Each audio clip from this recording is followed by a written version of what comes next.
Nancy Tapia asked, how did you find the balance with so many lead characters and so many dinosaurs in just one film? Hmm.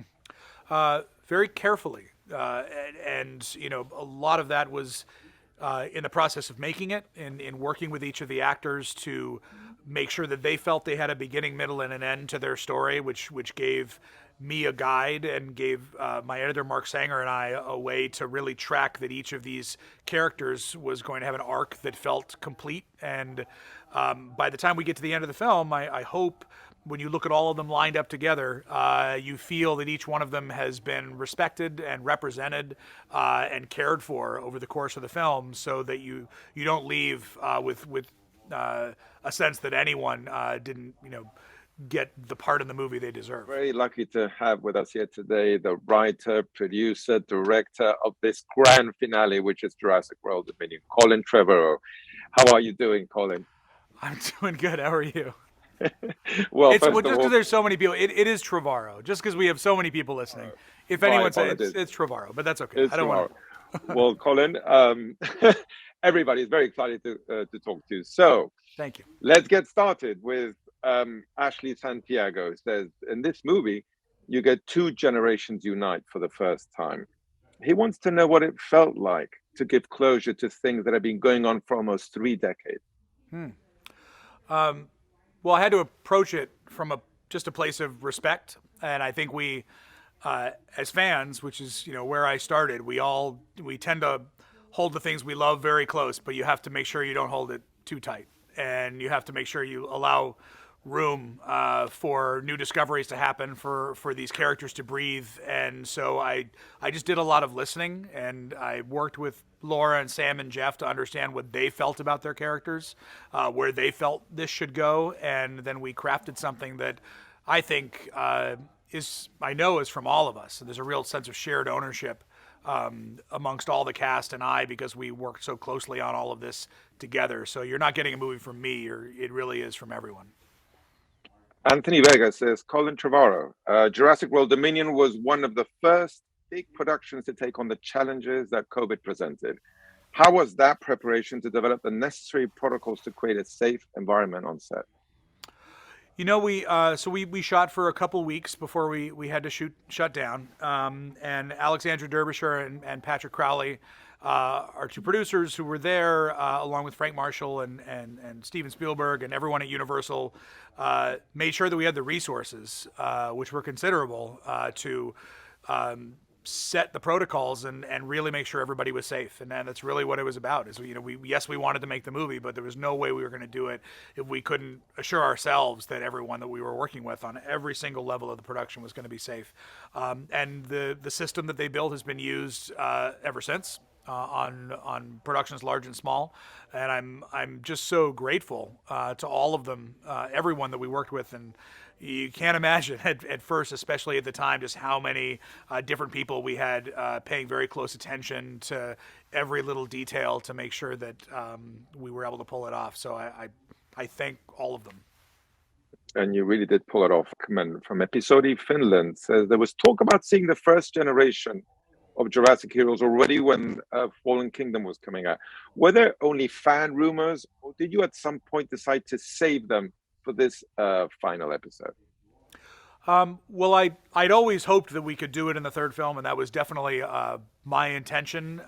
When I made Jurassic World, I didn't know that we were going to get to make any more films, so we didn't know if that was going to succeed, and it did, and so it gave us the opportunity to potentially reach this goal that felt so far away of having a third film where we could integrate these legacy characters. And I think probably why rumors began then is because Jeff Goldblum was in the movie, and B.D. Wong had been in 2 movies. So I think we were sending a very clear message that this is the same world, same universe. All these characters are alive out there, and probably have heard about the events at Jurassic World, and you imagine they'd have an opinion about that. So we hoped to set up a scenario where it would just feel organic and natural, and hopefully just believable that they would return. Colin, with everything that you had on your plate here, Grongthong Piluk would like to know what was the hardest thing about making this movie? Well, You know, in a lot of ways, the things that you'd think were the hardest became advantages because we were in lockdown in a hotel away from our families, some of us, which is difficult. At the same time, we spent more time around each other. And we, on weekends, would be able to not just rehearse, but write and find ways to make sure that each of the characters, as I said before, had a complete arc. So much of that came out of the process during production, and I think one of the reasons why the movie hopefully does feel complete in that way is honestly because of the situation that we were in, which was really different and unorthodox and a little scary for all of us.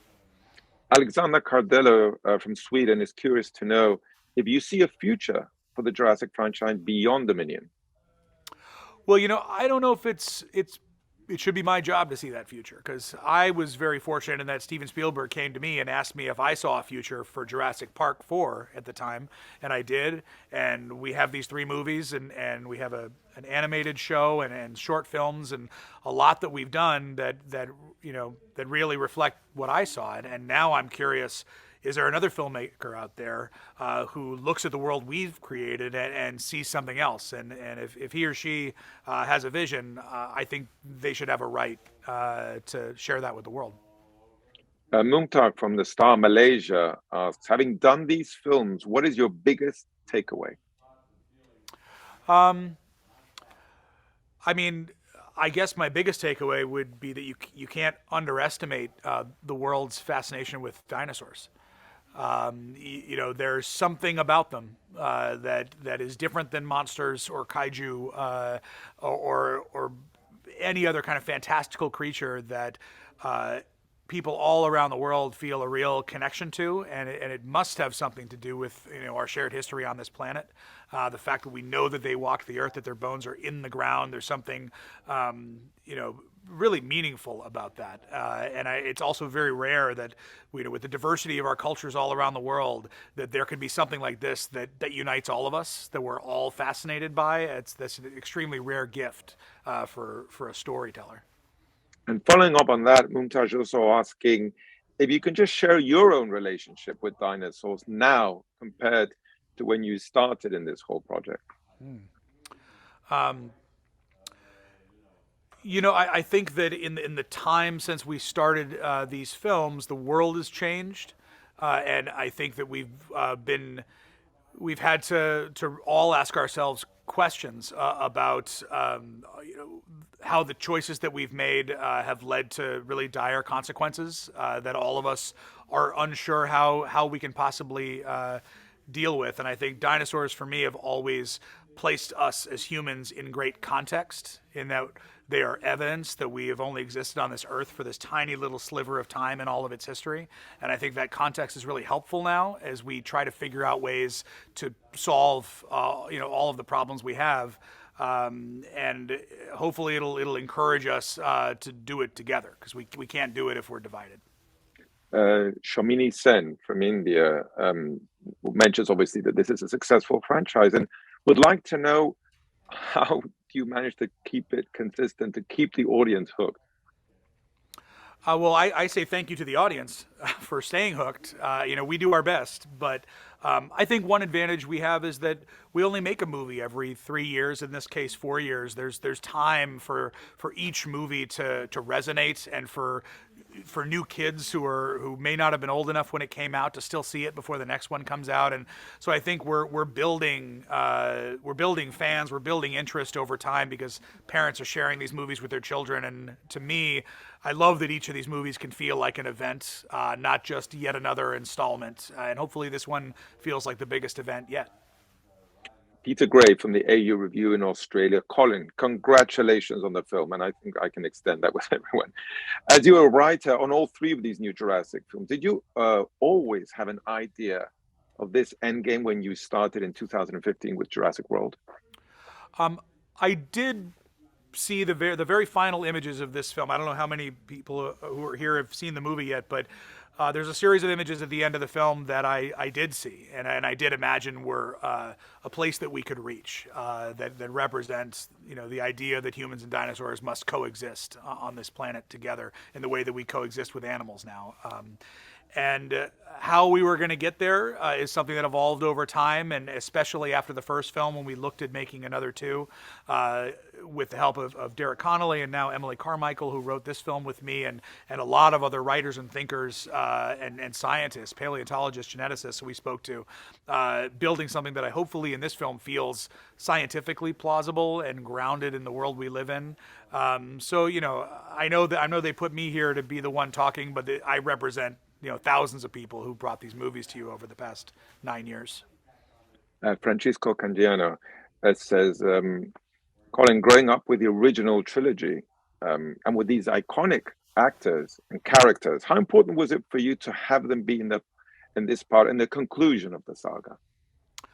It meant a lot to me because for a couple of reasons. One is I felt if we were going to conclude the saga, we had to acknowledge, the shoulders of giants that we were standing on. We couldn't, pretend that they didn't exist. And if we were going to bring them in, we needed to respect their characters enough to tell more of their story and to give closure on all of them. And the way that the first trilogy was designed, it was a series of incidents, but it didn't necessarily further the interpersonal relationships between these three people. In Jurassic Park 3, we got a hint that there was more story to be told between Alan Grant and Ellie Sattler because she'd married someone else and she'd had children with someone else, and we knew he loved her. And to me, there's a very romantic story in all of this that I love to be able to tap into. So to me, it was about acknowledging, look, these are 6 movies that I would hope when a kid born today watches all 6, probably in a row, over the course of 2 days, the way we watch things now, they'll really feel a complete story. And then, of course, Colin, we have the dinosaurs. And Nick Labara, in that sense, says, what are you looking for in a dinosaur when you select one?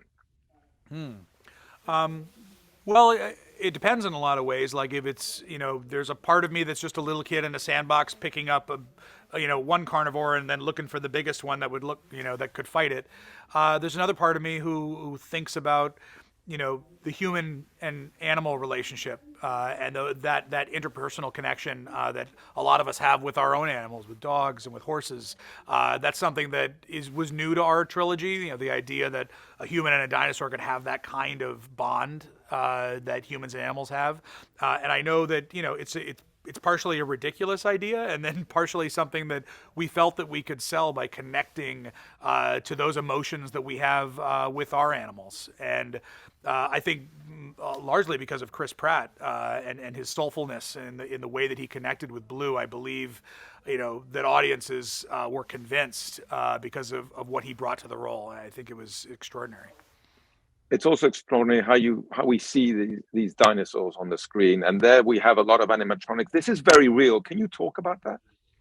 Well, we have more animatronics in this film than certainly the last 2 Jurassic World movies combined by a lot, and we did it because in a lot of ways, I'm fascinated with how real and textured they all feel. So I wanted as many as possible because our technology had allowed us to